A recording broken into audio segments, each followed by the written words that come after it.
In the news, NAFDAC okays Russian Sputnik vaccine for emergency use in Nigeria. And Prime Minister Abiy Ahmed guarantees repelling enemies after fresh offensive attack in Tigray. 6 dead, several missing after heavy rainfall in Germany. And 6 participants in Japan test positive for COVID-19. Details coming out shortly.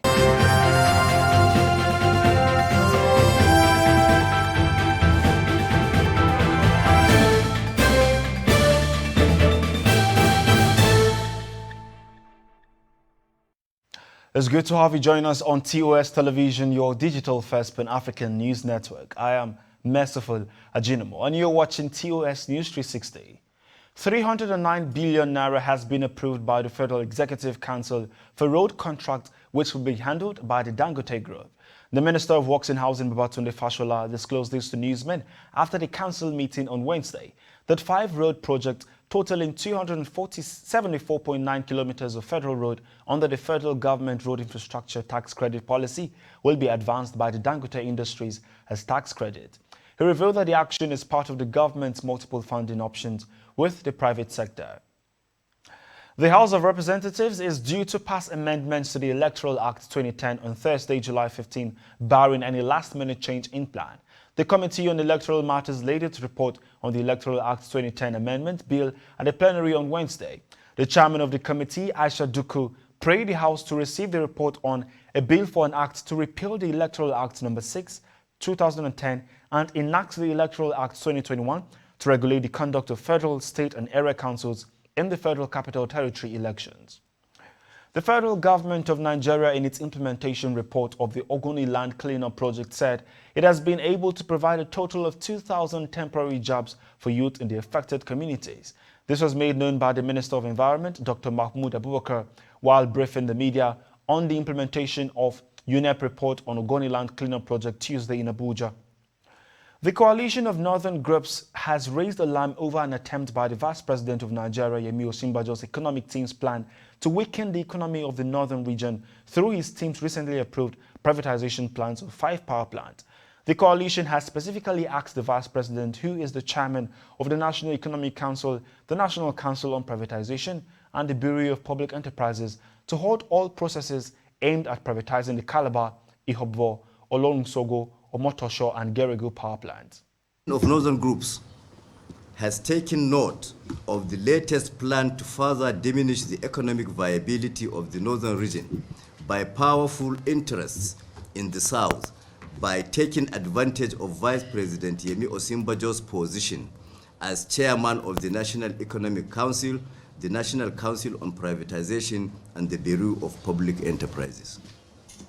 We note especially with utter perplexity and concern the proposal for the privatization of subsidiary companies in the pretext of mitigating the budgetary constraints faced by the federal government through the proceeds of the privatization.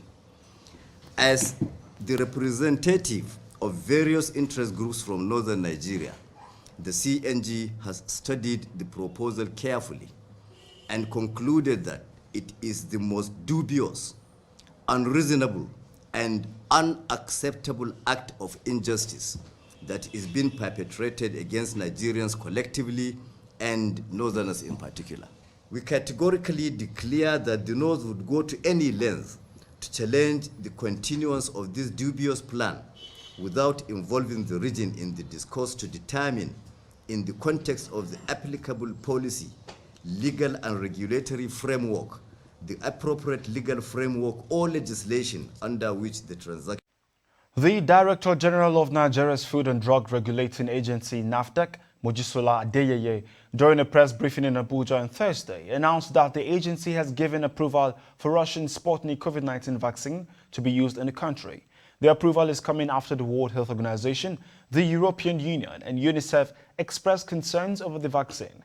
WHO had stated that the UN Health Agency, during its inspection of the 4 Sputnik V manufacturing sites, found 6 issues during the visit to the Farm Standard UFA vitamin plant in UFA, southern Russia.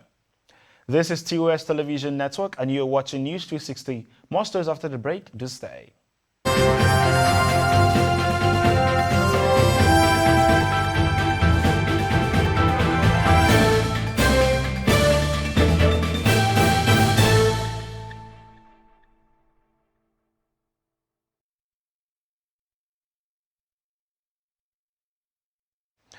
Welcome back. To curb the unrest from South Africa's protests against Jacob Zuma's 15-month imprisonment, now in its sixth straight day, the government seeks to deploy around 25,000 troops, higher than the 2,500 troops earlier deployed. 72 people have died and more than 1,200 people arrested, according to official figures, in protests that swiftly turned violent. The government says 208 incidents of looting and vandalism were recorded Wednesday. The country's consumer goods regulatory body estimates that more than 800 retail shops had been looted. Ethiopia's Prime Minister Abiy Ahmed has guaranteed repelling attacks by the country's enemies after rebels recaptured major cities in southern Tigray, made advances toward Amhara region, and launched a fresh offensive.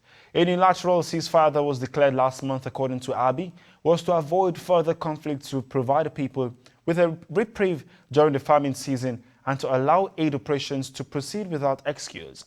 He urged Ethiopians to remain united and stand behind the Ethiopian army and resist outside pressure and internal provocation. At least 6 people have reportedly lost their lives to severe floods in western Germany, while several people have also been reported missing in the region by police. Experts say that climate change is expected to increase the frequency of extreme weather events, but linking any single event to global warming is complicated. Rhineland-Palatinate was worst hit by the floods, where over 50 people have been waiting on rooftops to be rescued. And Cuba has bowed to pressure from angry citizens, lifting import duties on food, medicine and other essentials temporarily. Cuba announced there will be no limit in such goods brought in by travelers until the end of the year from next Monday. Thousands took to the streets on Sunday in protest over food and medicine shortages, increase in prices of goods, and how the government is handling COVID-19. The Board of Directors of the African Development Bank says it has approved a loan of $50 million to the First City Monument Bank to enhance the financing of Nigerian enterprises and women-empowered businesses in the agribusiness, manufacturing, healthcare and renewable energy sectors. This was disclosed by Stephen Nantembi, the African Development Bank's Director of Financial Sector Development, in a statement titled, "Nigeria, African Development Bank bolsters women-empowered businesses with $50 million loan to FCMB Bank on Wednesday." And talking sports, Tokyo 2020 organizers have confirmed Monday that an athlete and 5 Olympic workers have tested positive for coronavirus, just over a week before the opening ceremony. This came as 8 staff at a Japanese hotel hosting Brazil's Olympic judo team tested positive, and a staff member from Russia's rugby sevens team was hospitalized after a positive test. Tokyo 2020 said 6 people, including an athlete, several contractors and game staffer, had tested positive for the virus on July 13 and 14. And that is TOS News 360 on your digital first Pan-African news network. For more updates, visit www.tostvnetwork.com. Follow and like TOS Television Network on Facebook, Twitter and Instagram. And remember to subscribe on YouTube. Do stay with us and enjoy more programs on the network. I am Merciful Ajinamo. Many thanks for watching.